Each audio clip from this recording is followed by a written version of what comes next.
السلام عليكم ورحمة الله وبركاته. النهاردة معاكم فيديو جديد وحشوة جديدة جدا ومميزة تحفة جدا. شايفين التورقات وجمالها ما شاء الله تبارك الله. عايزة اوريها لكم كده من جوه ما شاء الله.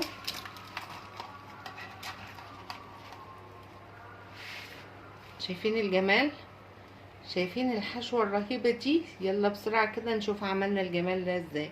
بسم الله الرحمن الرحيم. بسم الله الرحمن الرحيم. انا معايا لفة جلاش وبحط عليها فوطة علشان ما تنشفش. اول حاجة هنعمل الكريمة. هنعمل الجلاش النهاردة بطريقة مميزة جدا. الاساسي معانا ايه؟ بيبقى معانا سمنة وكريمة. الكريمة بقى النهاردة هعملها بطريقة حلوة. هحط عليها ايه؟ هحط عليها معلقتين من السكر، دول كوبايتين من الحليب، عليهم معلقتين من السكر، 4 معالق من دقيق السميد تديها طعم تحفة،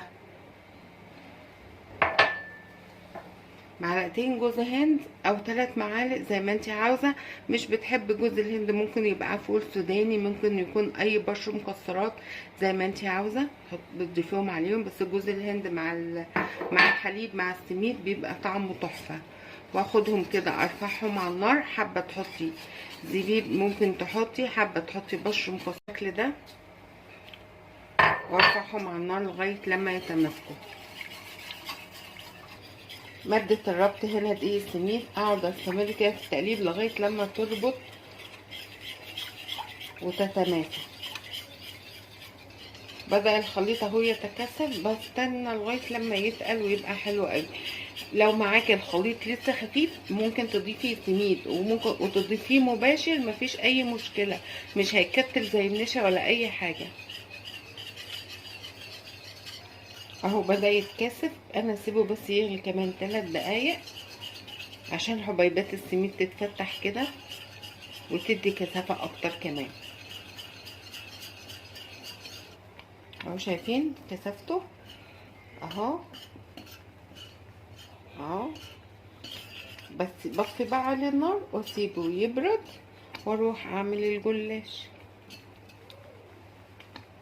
اسيبها بقى تبرد، اغطيها كده بالكيس بلاستيك واسيبها تهدى كده شويه، وبحط البلاستيك كده علشان ايه؟ عشان ما تعملش قشره. ونبدا بقى نشوف الجلاش بتاعنا. بسم الله الرحمن الرحيم.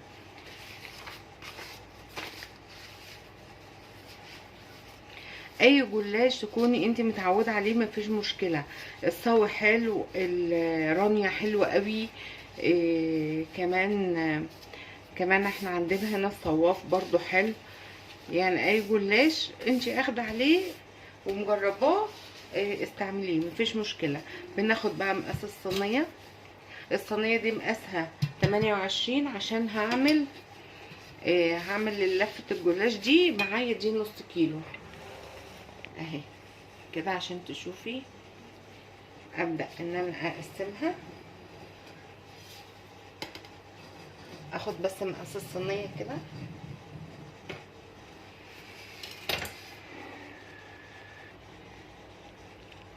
خدت مقاس الصينيه بالشكل ده اهو. والاحرف دي برضه هستغلها جوه الحشو. السمنه بتاعتي تكون سايحه.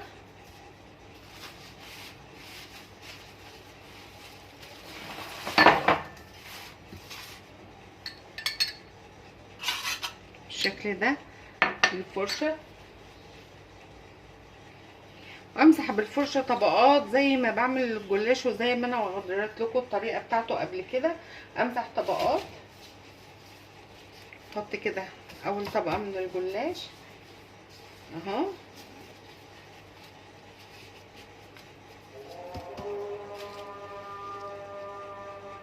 بين كل طبقه وطبقه مسحه كده من السمنه لغايه لما اوصل لنص العدد. الحتت دي بحطها كده في النص، اللي هي بتبقى في الاطراف مطرح ما ظبطت مقاس الصينيه. بحطهم بالشكل ده في النص بشكل عشوائي مفيش مشكله.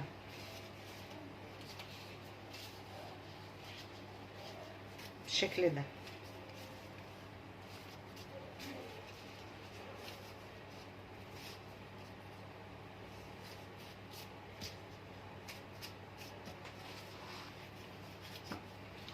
احط برضو سمنة تاني. الجلاش من الحاجات اللي ما بتاخدش سمنة كتير، يعني ممكن نص كوباية تعملي بقى صينية جلاش حلوة قوي ومورقة، بتبقى تحفة جدا. نيجي بقى نحط الطبقة دي كده،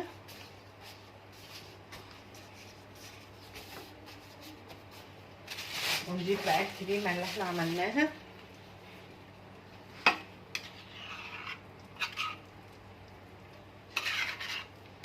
اهي قوامها بقى كثيف اهي، بس برضو طعمها تحفة، مش حاجة مكتلة كده، لا، وانتي بتاكليها بتحسي بقى انها كريمية وتحفة جدا. الحشوة دي مميزة جدا، هتحبيها قوي، خصوصا اللي بيحب البسبوسة هيحبها قوي. طعم السميد فيها رائع.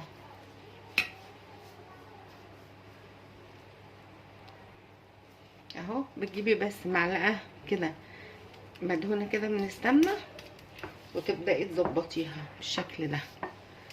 هتاكلي ميكس بقى سميد بمكسرات بجوز هند، يعني مش عارفة اقولك، انتي هتجربيه بنفسك وهتشوفي الطعم تحفة.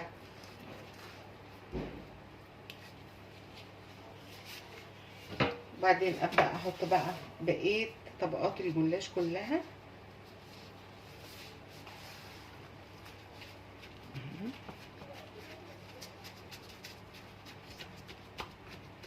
وبرضو ما ننساش فرشة السمنة بين كل طبقة والتانية.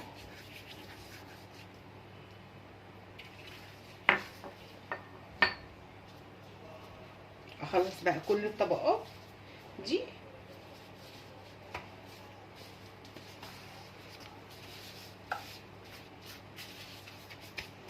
ساعة التقطيع اوريك بقى هقطعها ازاي. خلصتها اهو كلها بالشكل ده. نبدأ بقى نقطعها.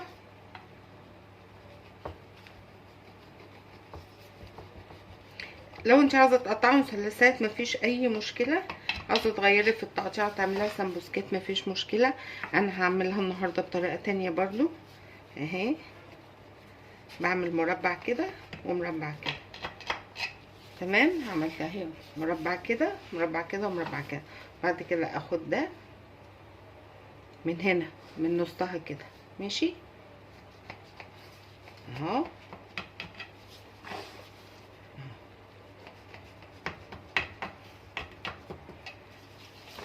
وده برضو نفسها اهي.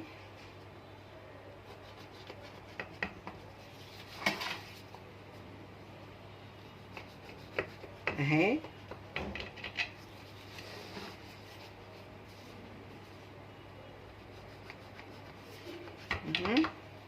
تديكي في الاخر شكل جميل جدا، يعني مثلثات جوه بعضها.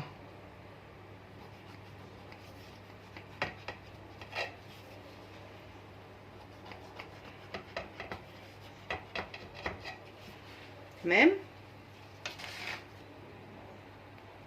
كل مثلث باخده من النص كده للاخر.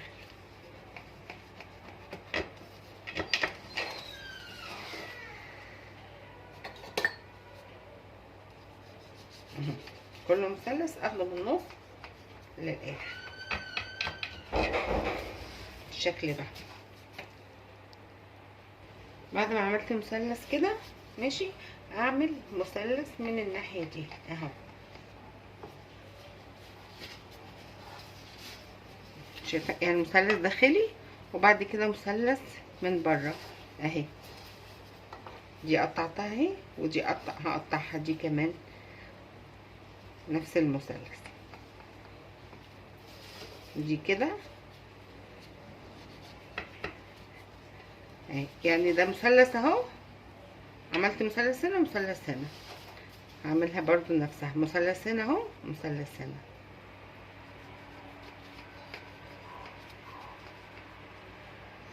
مثلثات جوه بعضها. بالشكل ده. هيبدأ الشكل يظهر اهو. ابدأ بقى اديها السمنة كده، مسحة بالفرشة كده. من اكتر حاجات اللي بحب اعملها الجلاش، خفيف وما بياخدش سمنة كتير، وفي الاخر نتيجته حلوة قوي وسهل على اي حد ان يعمله. يعني حتى لو بنتك سهل انها هي اللي تعمله بنفسها.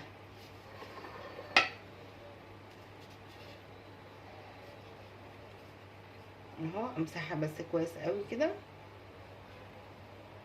وبعد كده ادخلها الفرن درجة حرارته 180 لغاية لما ياخد لون ذهبي وحلو كده. بيقعد قد ايه في الفرن؟ ممكن يقعد في الفرن نص ساعة، بيقعدش كتير. شايفين الشكل بدأ يظهر ازاي؟ كمان لما هيطلع من الفرن ويتورق كده هتبان حلوة قوي. يلا نوديها الفرن، واول ما تطلع اوريها لكم. ما شاء الله تبارك الله. شايفين لونها؟ نبدأ نحط السيرب. احنا السيرب زي ما متفقين كده ان احنا بنجهزه قبل رمضان. يبقى عندنا السيرب دون اهو متوسط بارد. في حلقة كاملة عن السيرب موجودة على القناة، تبقى مرجع ليكم لكل انواع السيرب وازاي بتوصلي بالكثافة بتاعته كده. شايفين بالشكل ده؟ شايفين الرسمة بقت باينة وبقت شكلها تحفة ازاي؟ اتمنى ان الوصفة بتاعتي دي تكون عجبتكم لايك وشير وتفعيل الجرس عشان يوصلك كل جديد. نتقابل في وصفة تانية بإذن الله، والسلام عليكم ورحمة الله وبركاته.